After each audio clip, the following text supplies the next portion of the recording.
जितने भी यहाँ पे ज्यादती होते आ रहे हैं हैदराबाद लोकसभा पार्लियामेंट में, आज तक एक भी प्रॉब्लम के ऊपर 40 सालों से जीतते हुए असदुद्दीन या अकबरुद्दीन दोनों के दोनों आज तक एक भी मसला को हल नहीं कर पाए।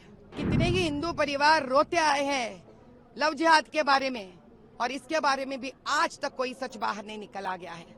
शायद वो मुसलमान लड़की हो या हिंदू लड़की, इनके आंसुओं का कोई कदर नहीं है। यहाँ पर एक कहावत है, मौनम अर्धांगीकारम।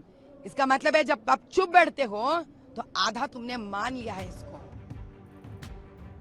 हैदराबाद लोकसभा क्षेत्र से बीजेपी उम्मीदवार माधवी लता ने कहा कि हैदराबाद संसदीय क्षेत्र में जितनी भी ज्यादती होती आ रही है, लेकिन 40 सालों से जीतने वाले असदुद्दीन ओवैसी या अकबरुद्दीन ओवैसी आज तक एक भी समस्या का हल नहीं कर पाए।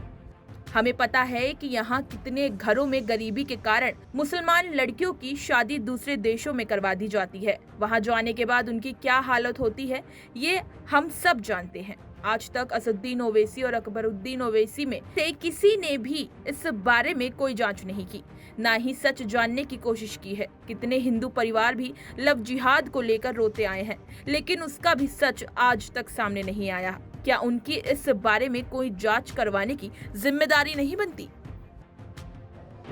जितने भी यहाँ पे ज्यादती होते आ रहे हैं हैदराबाद लोकसभा पार्लियामेंट में, आज तक एक भी प्रॉब्लम के ऊपर 40 सालों से जीतते हुए असदुद्दीन या अकबरुद्दीन दोनों के दोनों आज तक एक भी मसला को हल नहीं कर पाए। हम सबको मालूम है इधर कितने घरों में मुसलमान लड़कियों का शादी बार बार यहाँ पर गरीबी के वजह से हो रही है, या शादी होकर इन लड़कियों को दूसरे देश लेके चले जाते हैं। वहां जाने के बाद इनकी क्या हालत होती है ये हम सब जानते हैं। आज तक इन दोनों में कोई भी इसके बारे में किसी प्रकार का तैनात नहीं करे हैं, किसी प्रकार का ये लोग सच समझने की कोशिश नहीं करे हैं। और कितने ही हिंदू परिवार रोते आए हैं लव जिहाद के बारे में, और इसके बारे में भी आज तक कोई सच बाहर नहीं निकला गया है। शायद वो मुसलमान लड़की हो या हिंदू लड़की, इनके आंसुओं का कोई कदर नहीं है। यहाँ पर मैं पूछती हूँ, जब इतना सारा ह्यूमन ट्रैफिकिंग हो रहा है तो क्या कर रहे हैं दोनों? ये तो एमएलए भी ये लोग जीतते हैं, एमपी भी यही जीतते हैं। क्या इनको इसके बारे में किसी प्रकार का इन्वेस्टिगेशन करवाने का, बैठने का उसके ऊपर जिम्मेदारी नहीं है? अपना जेब भर रहे मैडम। जब ये नहीं है इनको तो मैं क्या समझू? क्या ये इनके भागीदार है जो चुप बैठे हैं? एक कहावत है, मौनम अर्धांगीकारम।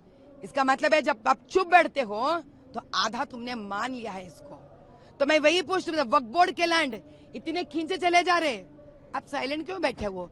वक्फ बोर्ड के तो मेंबर आपको दो। दारुसलाम में जब इतना सूद पे गरीबों को पैसे दिए जा रहे हैं, उस बैंक के आप ही बड़े लोग हो, तो क्या कर रहे हो आप? चुप बैठने का मतलब यही है कि आप मान रहे हो आप भी इसके भागीदार हो। इसी तरह की तमाम खबरें और अन्य अपडेट्स के लिए बने रहिए हमारे साथ और देखते रहिए punjabkesari.com।